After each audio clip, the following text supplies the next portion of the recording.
But whether we survive or not, we live to see India free or not, we are confident.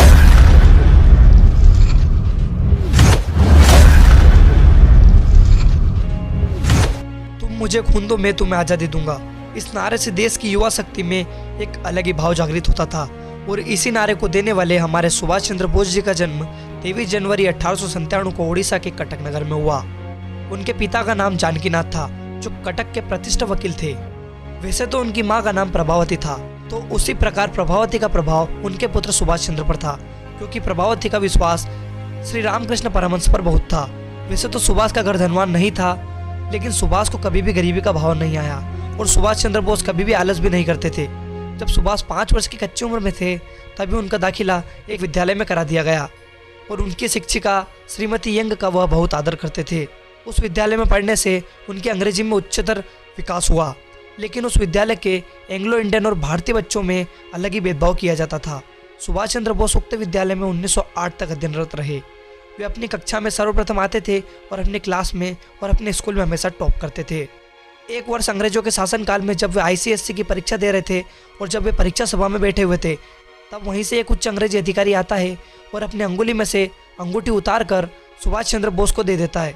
उस उच्च अधिकारी ने सुभाष चंद्र बोस के सामने एक प्रश्न रखा और सुभाष चंद्र बोस ने कहा, जी सर, मैं उसका उत्तर दे सकता हूँ, और पूछा, क्या तुम इस अंगूठी में से बाहर निकल सकते हो? तो सुभाष ने हंसकर जवाब दिया, जी हाँ सर, मैं निकल सकता हूँ। अंग्रेज अधिकारी ने चौंकते हुए पूछा, कैसे? तभी सुभाष चंद्र बोस ने तुरंत अपनी किताब से एक पन्ना निकाला और उसकी पर्ची पर अपना नाम लिखा और उस पर्ची को मोड़ दिया और अपने नाम वाली पर्ची को अंगूठी में से निकालकर अंग्रेजी अधिकारी के हाथों में रख दिया। अंग्रेज अधिकारी सुभाष चंद्र की बुद्धिमत्ता को देखकर दंग रह गया था। सुभाष चंद्र का जीवन संघर्ष, शक्ति और परीक्षण करते करते जेलों में अनगिनत कष्टों से गुजरा। संघर्ष और जेलों की धूलें, लड़ाइयों में घायल परिस्थितियां, और वे अपने पथ पर लक्ष्य से विचलित नहीं हुए। विचार प्रवाह, त्याग, शौर्य, अदम्य साहस बोस के अंदर शुमार थे, जो सदियों तक देश की युवा पीढ़ी के लिए प्रेरणा है। तुम मुझे खून दो, मैं तुम्हें आज़ादी दूंगा। नेताजी सुभाष चंद्र बोस की यह एक यादगार पुकार थी, जिसने देशभक्तों में प्राण फूके। भले ही वो आज हमारे बीच नहीं है, परंतु उनके कार्य अनमोल है और संपूर्ण राष्ट्र सुभाष चंद्र बोस का कृतज्ञ रहेगा। और 18 अगस्त 1945 को सुभाष चंद्र बोस जब कर्नल हबीबुर रहमान के साथ जब बैंकॉक से टोक्यो आ रहे थे, तब फॉर्मोसा के निकट ताहिक नामक स्थान पर उनका विमान दुर्घटनाग्रस्त हो गया। विमान में आग लग गई और उसके कारण उनकी मृत्यु हो गई।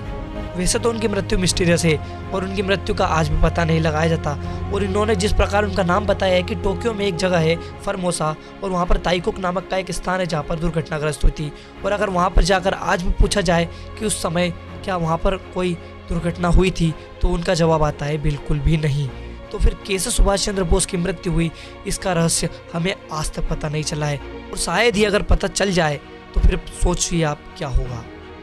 देश की युवा पीढ़ी के लिए प्रेरणादायक सुभाष चंद्र बोस की मृत्यु कोई छोटी मोटी बात नहीं थी, क्योंकि देश की युवा पीढ़ी में एक अलग से ही जोश भरने वाले सुभाष चंद्र बोस हमारे दिलों में आज भी जिंदा है।